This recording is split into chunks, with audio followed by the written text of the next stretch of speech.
Shalom, salam berkat dari kami untuk pendengar sekalian.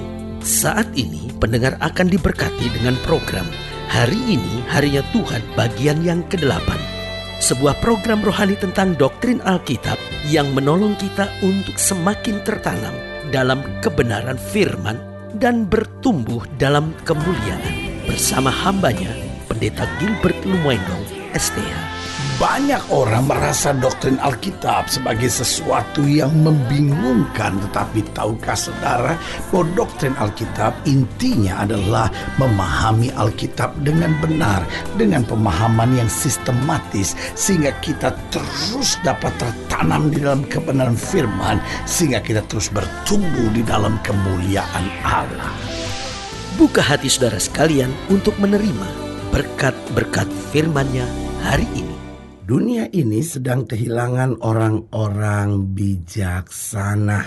Pertanyaannya sebetulnya siapa sih orang bijaksana itu, ya kan? Yang pertama, orang bijaksana adalah orang yang mengerti kehendak Tuhan. Loh, saudaraku yang kasih dalam Tuhan, kita lihat di sekitar kita banyak orang yang menyebut dirinya pejabat, banyak orang yang menyebut dirinya suami, banyak orang yang menyebut dirinya ayah, bapak, bahkan guru, ya kan? Nah, semuanya ini kan sebetulnya teladan-teladan yang harus dapat diikuti hidupnya. Tetapi kita lihat begitu banyak orang yang menyebut dirinya pejabat, tapi pejabat yang tidak bijaksana, sehingga apa yang terjadi, bertahun-tahun dia memerintah, situasi kondisi nggak lebih baik, bahkan kadang-kala justru lebih buruk. Kita lihat guru bertahun-tahun mengajar, tetapi apa yang terjadi? Anak didik bukan bertambah pandai, tetapi justru anak didik mengalami degradasi moral. Kenapa itu bisa terjadi? Karena dunia sedang kehilangan orang-orang bijaksana. Ayah seharusnya menjadi panutan, menjadi teladan, tetapi sayang banyak ayah, banyak suami tidak lagi menjadi suami dan ayah yang bijaksana, sehingga apa yang terjadi? Justru anak-anak dibesarkan dalam situasi hidup yang sama sekali dia tidak dapat belajar apa-apa. Yang ada justru yang dia lihat papa dan ayah yang tidak bisa ditiru dalam kehidupannya. Nah, saudaraku yang kasih dalam Tuhan, kenapa? Karena dibutuhkan orang-orang yang mengerti kehendak Tuhan. Karena seorang akan bijaksana bukan karena pinternya. Seorang itu bijaksana bukan karena sekedar pendidikannya. Ada banyak orang yang berkata, loh tapi kan pendidikan saya kan sarjana, pendidikan saya kan master. Loh betul, master dan sarjana memang bukti bahwa dia adalah orang pinter, tapi belum tentu orang bijaksana.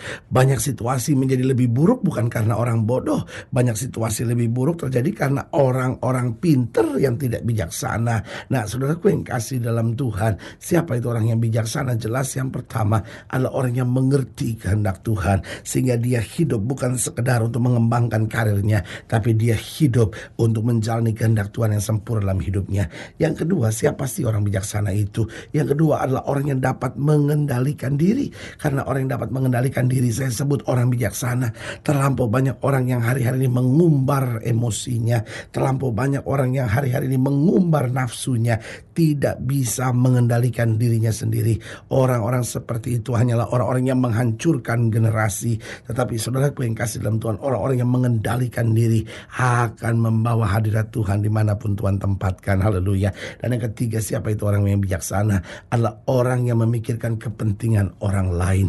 Saudaraku yang kasih dalam Tuhan, dunia ini kan sekarang orang-orang hanya memikirkan kepentingan dirinya sendiri. Masa bodoh dengan orang lain, masa bodoh dengan nasib orang, masa bodoh dengan kemiskinan orang, masa bodoh dengan penderitaan orang. Yang penting saya mendapatkan yang saya harapkan dalam hidup ini. Saudaraku yang kasih dalam Tuhan, ini yang saya sebut orang-orang jahanam, saudara-saudara. Ini yang saya sebut orang-orang yang jahat, saudara-saudara. Kenapa? Karena kalau kita hanya memikirkan kepentingan diri kita sendiri, tanpa kita sadari kita merusak keadaan lingkungan dan sekitar kita. Yang keempat, siapa orang bijaksana itu? Orang yang hidupnya bersih. Alkitab berkata, kamu sudah bersih oleh firman yang kukatakan kepadamu. Artinya di hatinya bersih, di pikirannya bersih, di langkah-langkahnya bersih. Karena itu saudaraku yang kasih dalam Tuhan, doa saya hari ini buat setiap saudara, sehingga setiap kita boleh menjadi orang-orang yang bijaksana. Haleluya. Selamat datang dalam program kita. Hari ini harinya Tuhan, sebuah program rohani yang kembali mengingatkan kepada kita kita. Betapa pentingnya kita menjadikan firman Tuhan sebagai dasar keseharian hidup kita. Karena selama kita menjadikan firman Tuhan sebagai dasar keseharian hidup kita, langkah-langkah ke depan kita penuh dengan kepastian, kemenangan, berkat, mujizat, dan perkara-perkara yang besar. Haleluya. Dan dalam program ini memang kita sedang membahas tentang orang yang bijaksana. Saudaraku yang kasih dalam Tuhan, memang istri membutuhkan suami yang bijaksana. Suami-suami membutuhkan istri yang bijaksana. Anak-anak membutuhkan mama dan papa yang bijaksana. Bukan sekedar bisa kasih dia uang, bisa cukupi segala keperluan materialnya, tetapi mama dan papa yang bijaksana, yang bisa memberi ketentraman, yang bisa memberi petunjuk, yang bisa memberikan teladan dalam kehidupannya. Dan rakyat ini membutuhkan pemimpin-pemimpin, membutuhkan pejabat-pejabat yang bijaksana, yang bukan hanya bisa mengatur bangsa secara seremonial belaka, tapi dapat mengangkat bangsa dari segala kemiskinan, dari segala penderitaan, bahkan dari segala keterpurukan. Nah, saudaraku yang kasih dalam Tuhan, dalam program kali ini, dalam pembahasan kita tentang orang yang bijaksana, kita mau sama-sama belajar dari Yeremia pasal 9, Yeremia pasal 9, ayat yang ke-12 sampai ayat yang ke-16. Demikian firman Tuhan. Yeremia pasal 9, ayat 12 sampai 16, di bawah judul perikop, diancam dengan keruntuhan dan pembuangan. Siapakah orang yang begitu bijaksana sehingga ia dapat mengerti hal ini? Lihat, saudaraku yang kasih dalam Tuhan, Tuhan menekankan kalau saja ada orang bijaksana, dia mengerti. Makanya Alkitab bertanya, siapa orang yang begitu bijaksana sehingga dapat mengerti hal ini? Orang yang telah menerima firman dari mulut Tuhan supaya dapat memberitahukannya. Apakah sebabnya negeri ini binasa, tandus seperti padang gurun, sampai tidak ada orang yang melintasinya?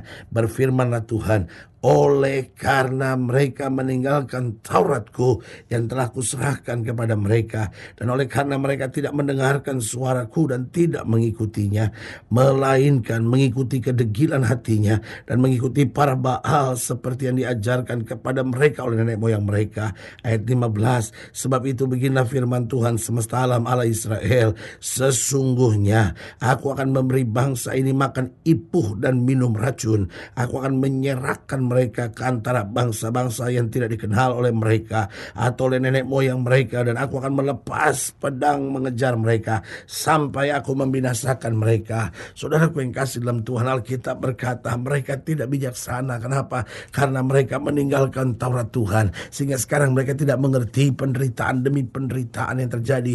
Mereka tidak mengerti bahwa mereka harus berbalik. Mereka tidak mengerti bahwa aku merancangkan yang baik, sehingga apa yang terjadi, aku akan memukul dan menghajar mereka. Itu kata Tuhan. Nah, saudaraku yang kekasih dalam Tuhan, pertanyaannya, bagaimana kita dapat menjadi orang-orang yang bijaksana? Yang pertama, jelas, untuk kita dapat menjadi orang yang bijaksana, kita harus bergaul dengan firman. Saudaraku yang kasih dalam Tuhan, kebijaksanaan bukanlah karakter, tetapi kebijaksanaan adalah target Tuhan buat setiap orang. Berarti kita nggak bisa bilang, ya kan masing-masing orang berbeda. Kalau saya cari duit lah, modelnya lah. Kalau saya ya memang beginilah keadaannya. Tapi ada orang-orang lain yang bijaksana, ya itu kan berkat Tuhan dalam hidupnya. Tidak, saya ulangi sekali lagi bahwa kebijaksanaan bukanlah bagian dari karakter orang yang berbeda-beda, tetapi kebijaksanaan adalah panggilan Tuhan, target Tuhan kepada setiap orang yang percaya supaya hidup kita bijaksana. Hanya pertanyaannya, bagaimana kita mendapat kebijaksanaan itu? Jelas, yang pertama, kalau kita mau bergaul dengan firman, sesibuk apapun kita, kalau kita mau bergaul dengan firman, kita akan menjadi orang-orang yang bijaksana. Walaupun kita tidak sekolah tinggi, semiskin apapun kita, tapi kalau kita bergaul dengan firman, kita jadi orang-orang yang bijaksana. Dimanapun Tuhan tempatkan kita, dimanapun Tuhan taruh kita, melewati masalah apapun, kalau kita bergaul dengan firman, kita menjadi orang-orang yang bijaksana. Haleluya. Yang kedua, bagaimana kita dapat menjadi bijaksana? Yaitu jika kita menyadari status kita sebagai hamba Allah. Lalu kita ingat, iya ya Tuhan ya, kan masing-masing kita punya panggilan yang berbeda dalam kehidupan. Ada yang panggilannya sebagai karyawan, ada yang mungkin panggilannya sebagai rohaniawan, ada yang mungkin panggilannya sebagai pedagang, ibu rumah tangga, lalu ada yang menjalani hidupnya sebagai seorang mahasiswa, pelajar. Masing-masing orang punya panggilan yang berbeda dalam kehidupannya. Tapi saudaraku yang kasih dalam Tuhan, status kita semua sama, yaitu hamba Allah. Nah, kalau kita tahu bahwa kita kan hamba Allah, kita kan tidak boleh jadi batu sandungan. Kita kan hamba Allah harus jadi terang. Kita kan hamba Allah harus jadi saksi Tuhan. Maka saudaraku yang kasih dalam Tuhan, menyadari status itu, kita akan menjadi orang-orang yang takut akan Tuhan. Dan takut akan Tuhan itu yang menuntun kita menjadi orang yang bijaksana. Tidak peduli semuda apapun kita, tidak peduli tahu setua apapun kita, usia tidak mempengaruhinya. Tetapi orang-orang yang menyadari statusnya sebagai hamba Allah, takut akan Allah, dia akan menjadi orang-orang yang bijaksana. Yang ketiga, bagaimana kita dapat bijaksana? Yaitu jika hidup kita didasari oleh kasih Allah. Saudaraku, seringkali hidup kita didasari oleh kepentingan dan keuntungan semata. Kita mulai berpikir, loh kalau saya ngalah, keenakan dong suami saya, ya kan? Kalau saya mesti sabar terus, oh istri saya melunjak nanti, ya kan? Jadi kita mencarinya kepentingan dan keuntungan semata. Tetapi hidup kita harus didasari oleh kasih Allah. Kenapa kasih Allah? Loh, Kristus sudah mati buat kita. Allah telah mengorbankan anaknya yang tunggal supaya kita yang percaya kepadanya tidak binasa melainkan beroleh hidup yang kekal. Waktu kita menyadari bahwa kasih Allah dasar dalam kehidupan kita, maka otomatis kita juga akan mengasihi. Hidup kita gak akan hitung-hitungan. Pokoknya kita berprinsip sederhana. Kalau saya menabur yang baik dalam hidup saya, maka saya juga akan menuai yang baik dalam hidup saya. Dan yang keempat, bagaimana kita dapat menjadi bijaksana? Yaitu jika kita selalu rindu untuk menyenangkan Tuhan. Kita selalu rindu bukan mendapatkan sesuatu dari Tuhan, tapi kita selalu rindu untuk menyenangkan hati Tuhan. Karena dengan menyenangkan hati Tuhan, kita selalu mendapatkan yang terbaik dari Tuhan. Dan itu yang memungkinkan kita untuk menjadi orang-orang yang bijaksana. Haleluya. Saudaraku yang kekasih dalam Tuhan, jika selagi nilai yang lebih jauh, hubungi kami melalui telepon, hubungi kami melalui surat, kunjungi website kami. Karena kami ada untuk membawa Bapak Ibu sudah senantiasa lebih dekat pada Tuhan dan mengalami kasih kuasa mujizat yang luar biasa. Haleluya. Secara khusus melalui program ini juga saya mau berdoa buat setiap yang sakit, setiap yang berbeban berat. Karena saya percaya bahwa bagi Allah tidak ada perkara yang mustahil. Dan saudara-saudara yang didoakan secara khusus, boleh taruh tangan kanan saudara di dada, dan kita akan berdoa. Mari kita berdoa. Bapa, dalam nama Yesus, hamba doa buat yang sakit, hamba doa buat yang berbeban berat, hamba doa untuk setiap mereka yang sedang menghadapi masa-masa yang sukar. Karena hamba percaya bahwa bagi Allah tidak ada perkara yang mustahil. Bapa, hamba berdoa di dalam nama Yesus, Tuhan jamah.